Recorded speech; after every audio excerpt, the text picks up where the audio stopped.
For more than 30 years, Sydney had its own underbelly, and for the very first time, Michael Duffy, a former crime reporter with the Sydney Morning Herald and Sun Herald, reveals how a murderous empire in Sydney was brought down after decades. This is the full story of the parish crime bosses, their violent associates, and the biggest murder inquiry in NSW history. And this isn't without any risk for Duffy, as will become clear later. The story involves booby traps, an incompetent hitman, and a secret lab. We're talking about no one other than Anthony and Andrew Parrish. Both men terrified people, literally. In the September trial in 2011 that convicted both brothers of the murder of drug manufacturer and police informant Terry Falconer, the media could not name 8 of the people on the witness list, some of them hardened criminals themselves. This was not enough for the main Crown witness, who refused to give any useful evidence when he got into the box. For his own safety, Duffy stated, "Despite this, and despite the outcome of the trial, we will never be able to reveal his name. The continuing influence of the Parrish brothers is considered just too great." The jury in the murder trial was not told that Anthony, 42 years old at that time, and Andrew, 40 years old at that time, had sought to intimidate another of the protected witnesses at the committal hearing the year prior. But the brothers were finally convicted of that last week, so after years, their story can now be told for the very first time. Another incident the jury was not told about was the 2001 disappearance of barman Ian Draper, who had been unfortunate enough to be a witness when Andrew Parrish killed a man in a hotel. In fact, the jury had no idea the Parrishes were 2 of the state's most violent and effective criminals, who had avoided prison almost completely in criminal careers lasting 2 decades.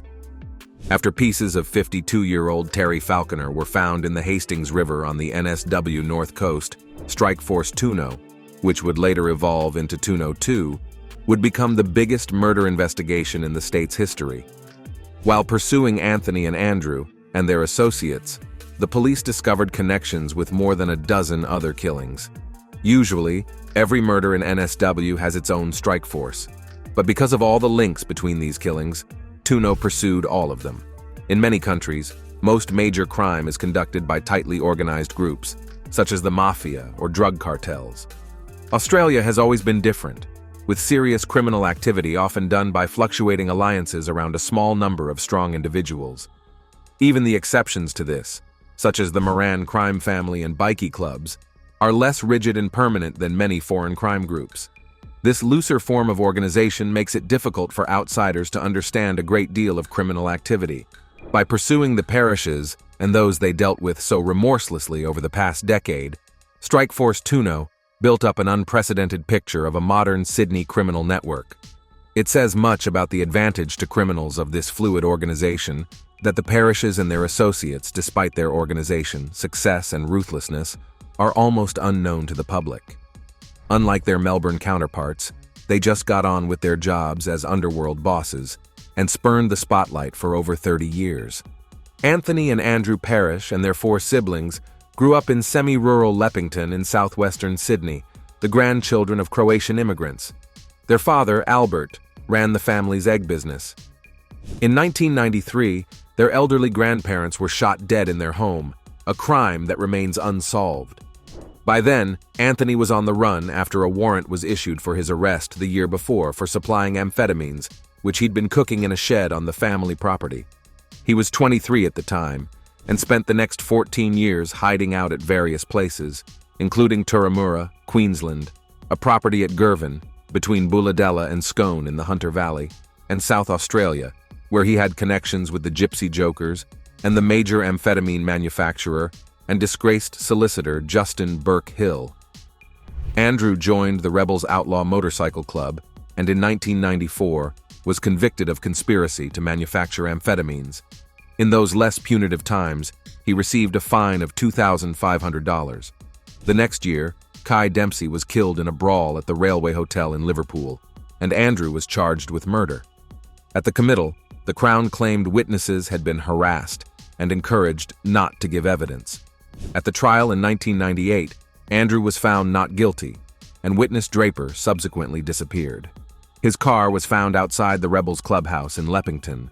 An important figure in the Parrish network was Sean Waygood, 41 years old at the time.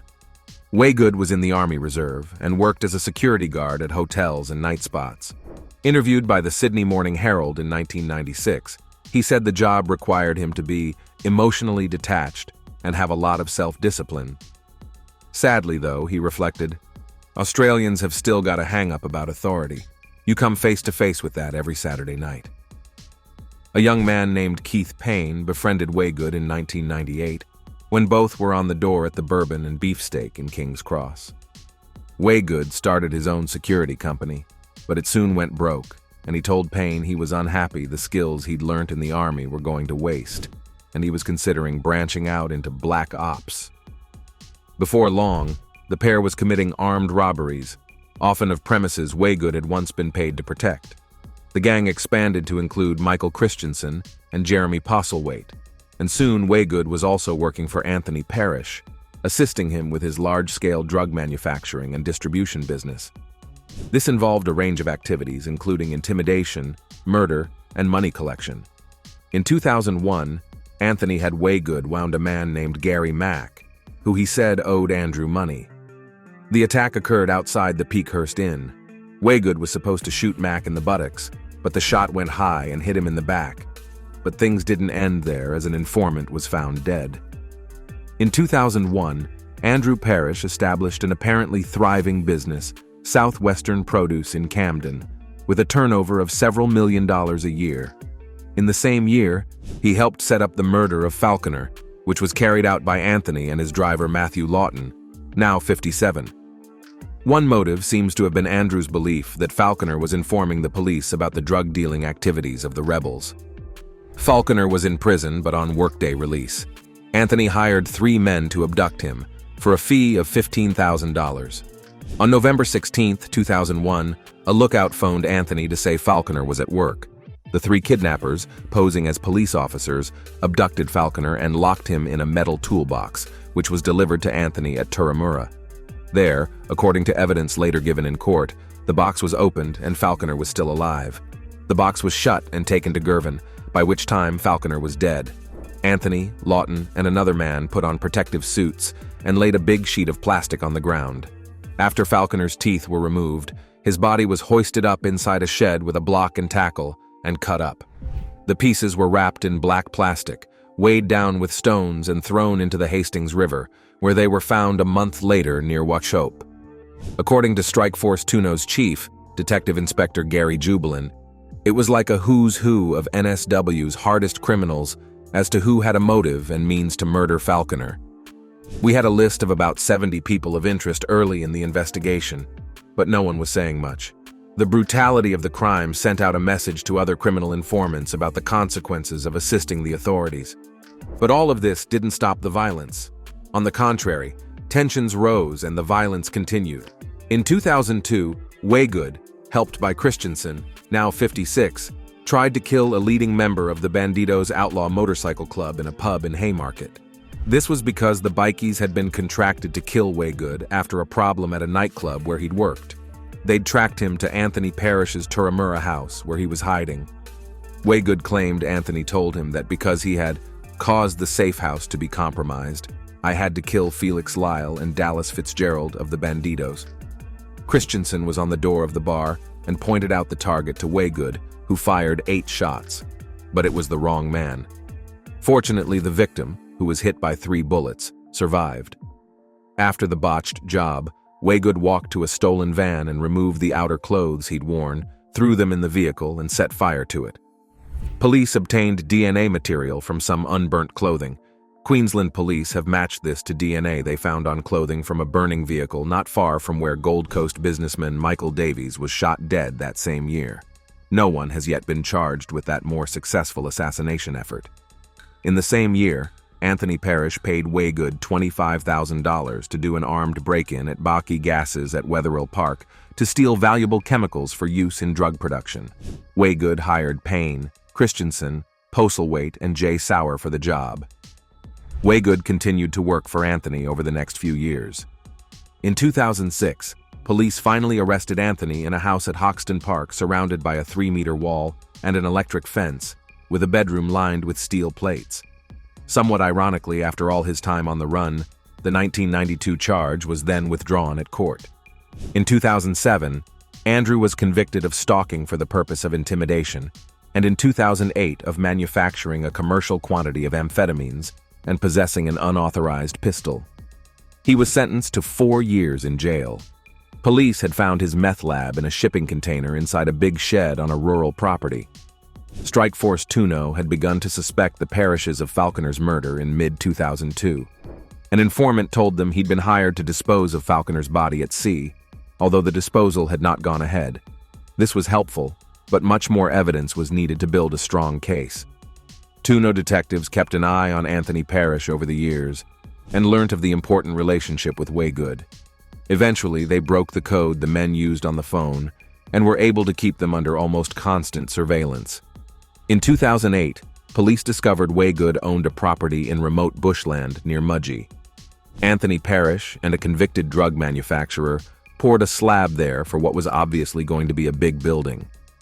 Police surveillance discovered that a large hidden basement had been built beneath the slab, presumably to be used as a clandestine drug laboratory.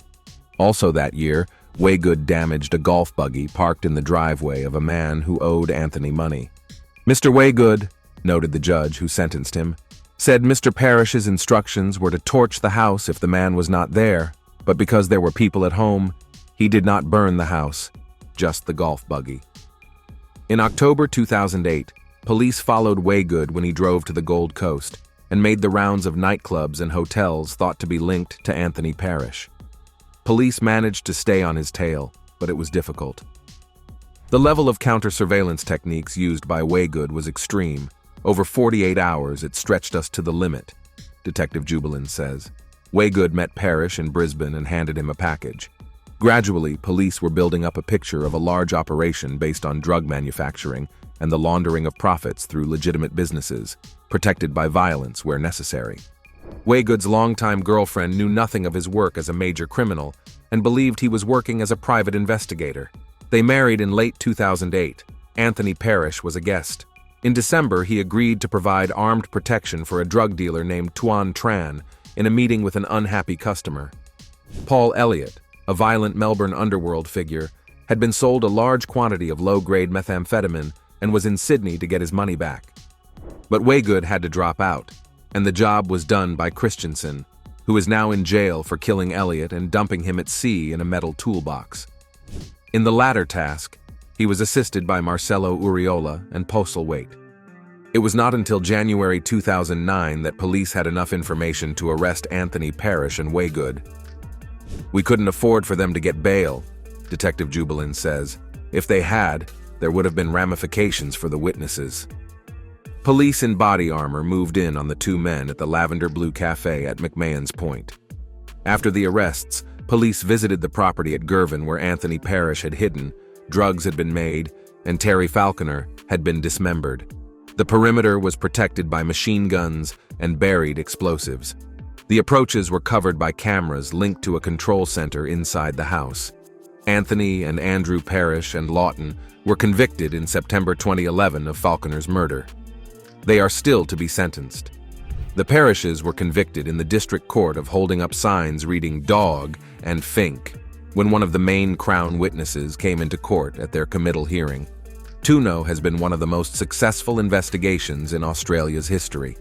14 people have now been charged with more than 100 offenses, with convictions achieved for every charge. The effort by the police involved, including sacrifices for themselves and their families, has been considerable. And it continues. 6 other murders and 2 suspicious deaths are still being investigated.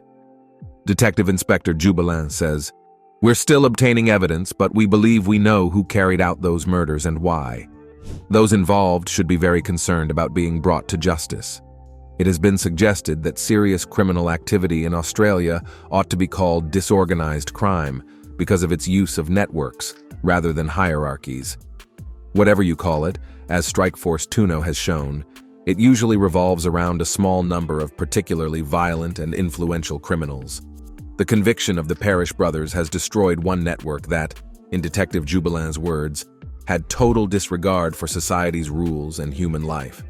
Oh yeah, Sydney had its fair share of crimes over the decades, But thanks to Michael Duffy, the Parrish brothers got taken down.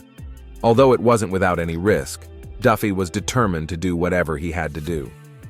Due to their connections to various other crimes in the past, we all hope that Sydney has a better future and that there will be less crime. Up until today, Anthony and Andrew Parrish are still known in the criminal underworld of Sydney. Duffy managed to bring down a whole murderous empire in Sydney.